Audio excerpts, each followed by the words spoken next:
Potensi kecerdasan buatan atau artificial intelligence memberikan banyak peluang, tetapi juga disertai dengan berbagai resiko yang besar. Lalu bagaimana ya kiprah artificial intelligence dalam dunia public relation? Bersama saya Anastasia dari Skyfit Petra Christian University, kita akan membahas topik ini secara mendalam di Communication Today. Telah hadir juga bersama saya Miss Astri Yogatama, Sarjana Sosial Magister of Science. Beliau merupakan dosen program Strategic Communication dan juga dosen Prodi Ilmu Komunikasi Petra Christian University. Oke, selamat siang Miss Astri. Selamat siang Anas. Mungkin boleh perkenalan lagi lebih detail mengenai bidang pendidikan yang pernah diambil oleh Miss Astri, juga expertise yang dipunyai. Oke, selamat siang semuanya. Nama saya Astri Yogatama dan saya sangat senang menekuni bidang strategi communication, terutama public relations ya. Kalau untuk dibilang track record begitu, awalnya memang hanya strategi communication. Tapi ketika dunia ini sudah berubah dan kita menuju ke masyarakat 5.0, kemudian saya tertarik untuk mempelajari lebih lanjut bagaimana teknologi komunikasi ini bisa dipergunakan dalam mengembangkan strategi communication begitu. Dan memang untuk beberapa pengabdian masyarakat dan penelitian akhir-akhir ini saya memang menuju ke bagian teknologi komunikasi gitu ya, terutama berkaitan dengan public relations. Selain teknologi komunikasi, mungkin bidang atau expertise yang pernah diambil sebelumnya itu terkait apa saja, Miss? Kalau untuk dasar ya, ketika saya lulus undergraduate, saya ngambil komunikasi organisasi gitu ya. Saya sangat tertarik memang dalam bagaimana organisasi itu dibentuk. Kemudian waktu S2 saya mengambil paper juga tentang komunikasi organisasi, tentang negosiasi para perempuan. Karena bagi saya membicarakan tentang perempuan yang notabene adalah saya dan Anda, itu adalah sesuatu yang cukup penting di dalam era perkembangan kesetaraan antara perempuan dan laki-laki, begitu betul. Oke, kalau gitu terima kasih Miss Astri atas perkenalan singkatnya. Petra Nation itu tadi perkenalan singkat dari Miss Astri. Dan selanjutnya kita akan membahas lebih dalam mengenai peran kecerdasan buatan dalam dunia public relation. Jadi jangan kemana-mana, tetap di Communication Today.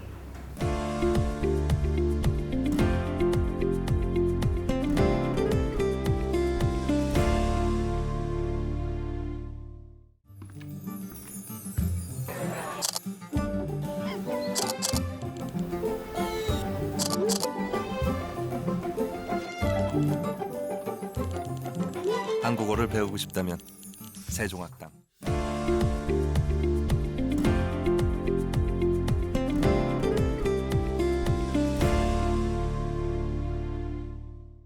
Halo Petra Nation, kembali lagi di Communication Today.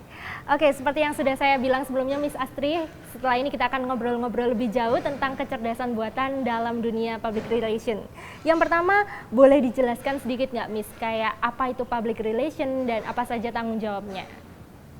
Public relations sebetulnya adalah aktivitas yang kita sudah lakukan sehari-hari gitu ya.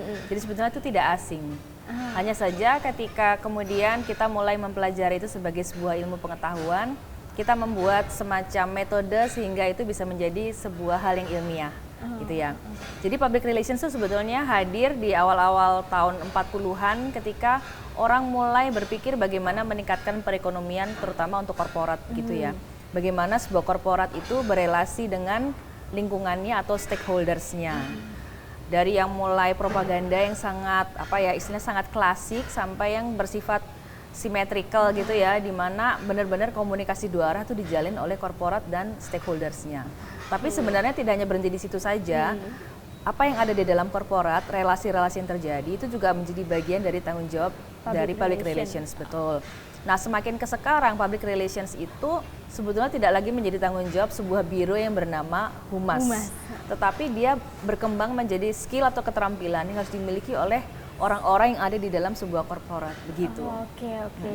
Jadi public relation itu bukan tentang organisasinya saja dan semua orang yang ada dalam satu lingkup itu ya Miss ya, tapi dari setiap orang itu sendiri mereka juga bertanggung jawab sebagai public relation. Benar sekali. Oke, lalu untuk ini pendapat Miss Astri tentang perkembangan AI di dunia public relation, apakah itu banyak manfaatnya atau justru bahayanya Miss? Nah ini pertanyaan menarik gitu ya. Iya. Karena di dalam relasi itu kan pasti ada komunikator dan komunikan gitu ya. Nah komunikatornya itu adalah korporat itu gitu ya. Dan di sisi lain kita punya stakeholders yang mereka memiliki banyak sekali perilaku atau behaviors. Nah kadang ketika di dalam saat globalisasi ini kita tidak bisa ngomong stakeholder yang ada di dalam sekitar kita aja, tapi kita ngomong global stakeholders gitu. Nah, di sana kita berpikir bahwa kita membutuhkan banyak sekali data tentang bagaimana perilaku orang-orang yang menjadi stakeholders kita. Nah, kemudian dari situ PR berpikir atau orang-orang yang bergerak di bidang public relation itu berpikir bagaimana kita bisa memiliki semua data yang jumlahnya itu sangat besar begitu ya. Nah, untungnya di bagian teknologi komunikasi sendiri atau mungkin teknologi informasi secara luas, itu mereka juga sedang mengembangkan hal yang serupa, gitu ya. Jadi sebenarnya kalau kita ngomong tentang AI dalam dunia PR, itu tidak bisa terlepas dari yang namanya big data. Big data dari stakeholder behavior, perilaku stakeholder kita. Nah, kemudian big data itu akan digunakan untuk melatih sebuah mesin, gitu ya, namanya machine learning, di mana mesin itu akan diharapkan berpikir seperti manusia. Nah, setelah dia bisa berpikir, data yang dia sudah olah menjadi informasi itu bisa disajikan dan dipergunakan oleh public relations untuk membuat keputusan-keputusan. Contohnya misalnya SEO ya. Kita mau punya sebuah website di mana SEO-nya itu memiliki nilai yang sangat tinggi sehingga kita misalnya mau munculkan itu di dalam browser apapun begitu, dia akan muncul di halaman yang pertama. Nah itu salah satu bentuk dari aplikasi big data. Jadi mesinnya tuh bisa berpikir.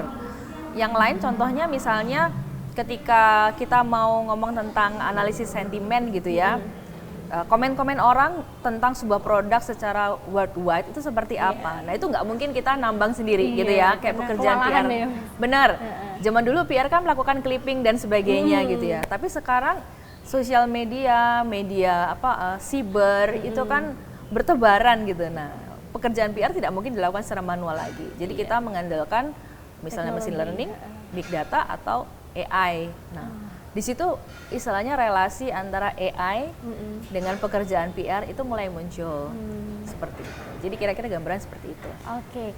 Lalu untuk fenomena yang muncul akhir-akhir ini katanya ada robot yang bisa menulis artikel gitu ya, Miss Ya.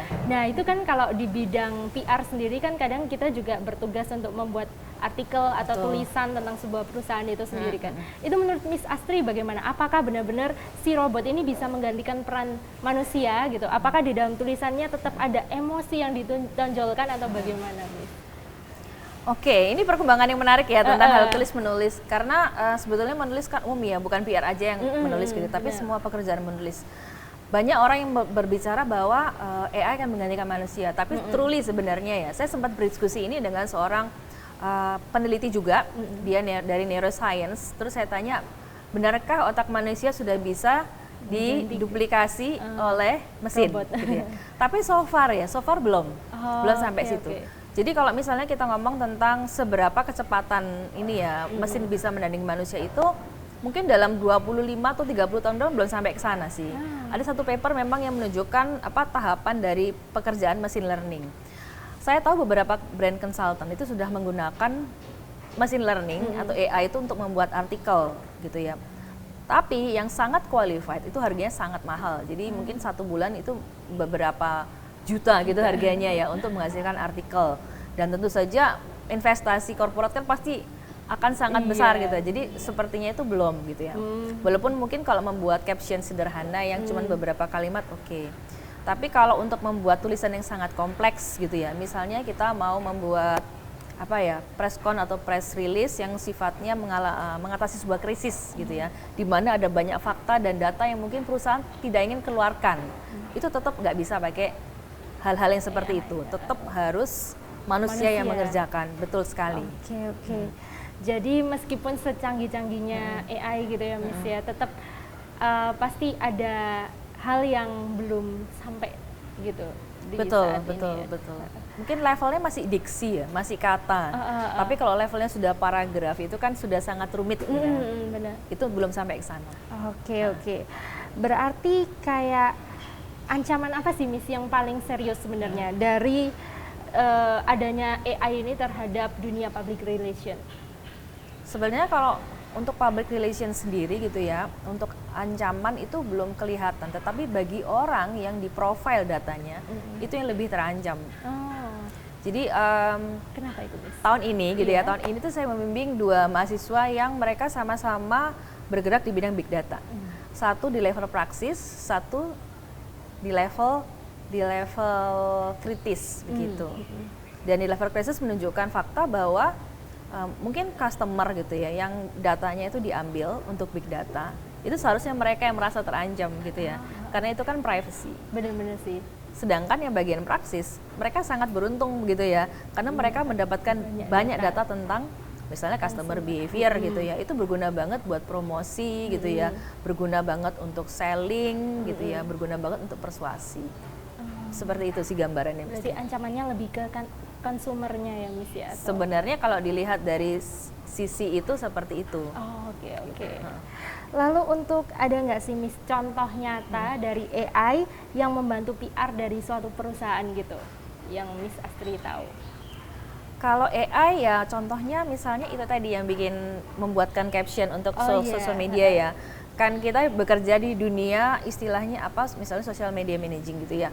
Satu orang tuh bisa pegang berapa, 7 atau 8 klien gitu ya, dan membuat caption itu bukan pekerjaan yang mudah juga. Jadi ideas tetap harus dari orangnya. Pembuatan kalimatnya baru dibantu oleh AI-nya gitu ya. Jadi AI tetap nggak bisa bikin ide. Ide menarik selalu datang dari manusia. Nah itu yang ngomong tentang masalah menulis. Lalu misalnya masalah ini ya, melihat bagaimana opini masyarakat tentang sebuah kejadian atau peristiwa yang ada berkaitan dengan sebuah brand. Kita bisa pakai sentiment analysis gitu ya, melihat apakah orang melihat positif ya kita punya brand atau kita punya citra seperti itu. Itu juga menggunakan AI. Mungkin itu juga nanti berkaitan dengan penelitian yang sekarang ongoing sekarang kita lakukan seperti itu. Oke, mungkin bisa langsung diceritakan aja, Miss, kayak penelitiannya itu yang berjudul apa, lalu bagaimana kesulitan atau bagaimana progresnya sampai saat ini, itu gimana penelitiannya sekarang? Oke, jadi mungkin 1 tahun terakhir ini itu saya sangat tertarik dengan dunia public speaking gitu ya. Tetapi istilahnya kadang orang belajar itu punya banyak sekali kendala. Misalnya orang berlatih itu malu ketika dia berlatih dalam kelompok karena dia takut atau dia cemas gitu ya. Kemudian saya berpikir bagaimana jika kita mempunyai sebuah alat bantu di mana setiap orang bisa belajar tanpa dia harus ketahuan orang lain kayak gitu. Jadi secara mandiri gitu ya. Kemudian saya dengan beberapa kawan dari informatika itu menggagas sebuah alat pemindai bahasa tubuh gitu ya. Jadi micro expression, gesture betul, dan suara. Jadi ketika misalnya orang berlatih public speaking, dia bisa berhadapan dengan mungkin webcam atau mesin yang bisa merekam apa yang dia lakukan dan memberikan feedback. Feedback apakah secara fisikal dia itu sudah mencapai level yang mana. Seperti itu. Nah, tapi ini prosesnya panjang sekali gitu ya. Karena kita membutuhkan big data gitu ya.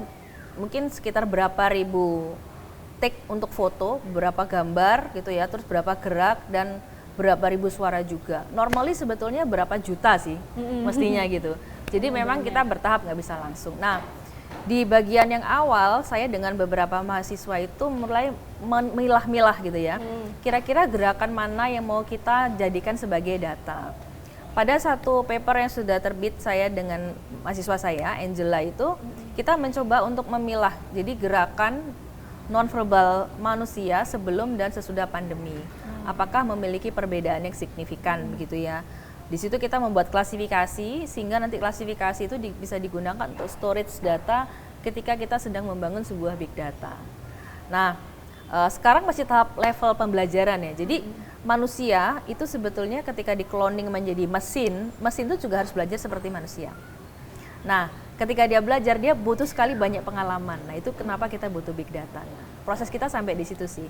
Harapannya nanti mungkin Iko Muka Petra punya mesin ini sehingga lebih banyak anak-anak yang bisa belajar secara mandiri dan meningkatkan kualitas public speaking mereka. Betul. Ini mungkin mirip kayak yang ada di Instagram kayak orang belajar wawancara gitu ya, Miss ya, dengan suatu mesin atau apa nanti keluar hasilnya gitu. Seperti mirip itu. Kayak gitu, Miss? Benar seperti itu. Oke. Oke, Petra Nation, itu tadi merupakan sedikit perbincangan kita dengan Miss Astri mengenai perkembangan AI juga dan pengaruhnya di dunia public relation. Selanjutnya kita akan membahas mengenai bagaimana pandangan Miss Astri juga terhadap masa depan dari dunia public relation bersama dengan AI. Jadi jangan kemana-mana, tetap di Communication Today.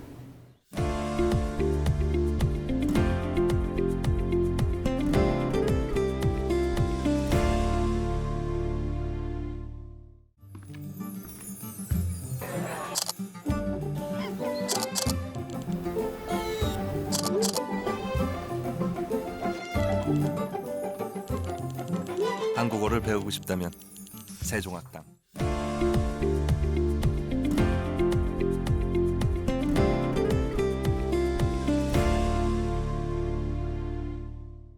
Petra Nation, kembali lagi dalam Communication Today. Oke Miss, kalau tadi udah cerita mengenai isi dari risetnya gitu, mungkin pengalaman sepanjang membuat riset itu apakah ada kesulitannya sendiri gitu? Tentu saja gitu ya, kesulitan itu pasti mengikuti setiap aktivitas riset. Apa gitu aja ya. itu Miss, kalau boleh tahu? Jadi kalau misalnya kita ingin membuat sebuah aplikasi yang mengandung artificial intelligence itu kan pasti kita bergantung pada data gitu ya.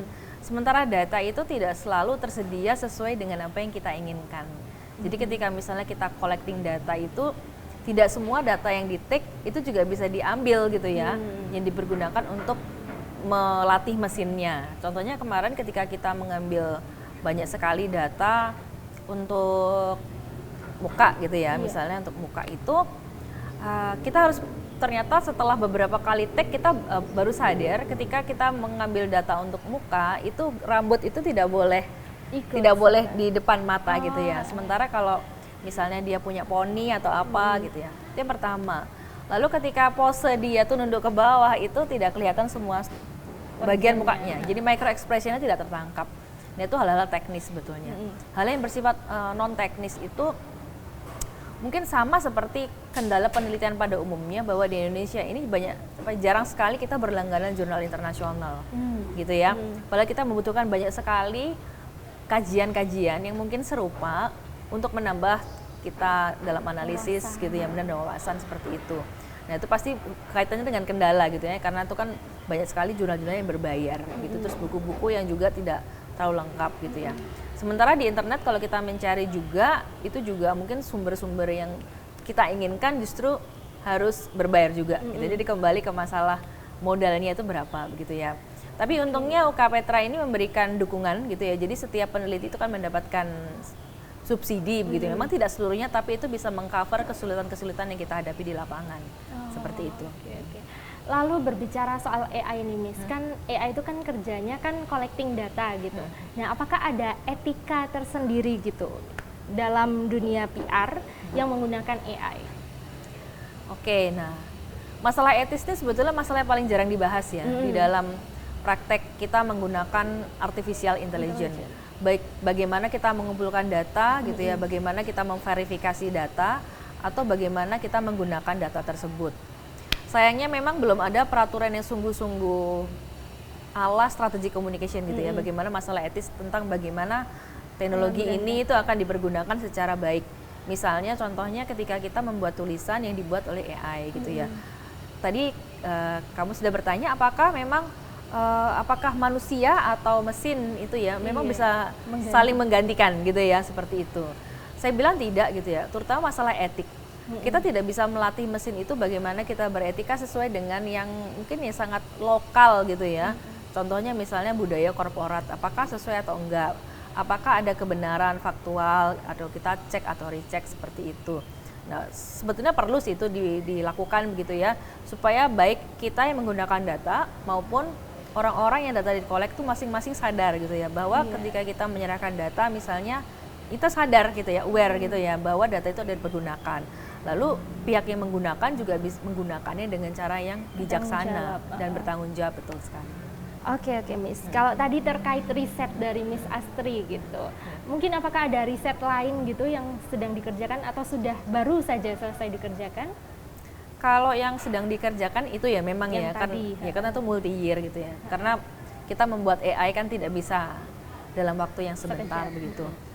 Nah, untuk yang lain yang sedang saya rencanakan ada sih sebetulnya lebih ke sistem komunikasi begitu ya, sistem komunikasi publik, di mana kita mencoba untuk merancang sebuah sistem komunikasi yang ramah perempuan anak, seperti itu. Jadi ini masih akan ya ongoing, jadi masih akan dilakukan seperti itu di Surabaya gitu ya. Kalau dapat hibah, kami sangat bersuka cita karena dengan demikian kami bisa melayani masyarakat dengan jauh lebih baik. Jadi itu sebenarnya gabungan antara pengabdian dengan penelitian gitu ya. Jadi kita tahu kalau di Indonesia ini banyak sekali masalah-masalah yang terjadi pada perempuan dan anak-anak, dan pemerintah tuh dengan berbagai upaya memantau gitu ya perkembangan perempuan dan anak Indonesia. Nah, dalam penelitian ini kami mencoba untuk mendesain sebuah sistem komunikasi di mana bisa mencatat data perkembangan perempuan dan anak di masyarakat sehingga mereka mendapatkan fasilitas maupun perlakuan yang layak seperti itu. Nanti mungkin ada juga beberapa bantuan yang berkaitan dengan masalah pengumpulan data gitu ya. Kemudian masalah bagaimana data itu kemudian akan dipergunakan untuk membuat keputusan untuk perbaikan kualitas hidup mereka. Lebih ke sana sih seperti itu. Itu yang akan dilakukan. Ya, Kalau yang sudah dilakukan Miss, Abdi Masnya apa? Kalau Abdi Mas yang terakhir, terbaru, yang terakhir itu mungkin kami bekerja sama dengan sebuah yayasan sosial di mana mengembangkan literasi untuk anak-anak. Gitu ya.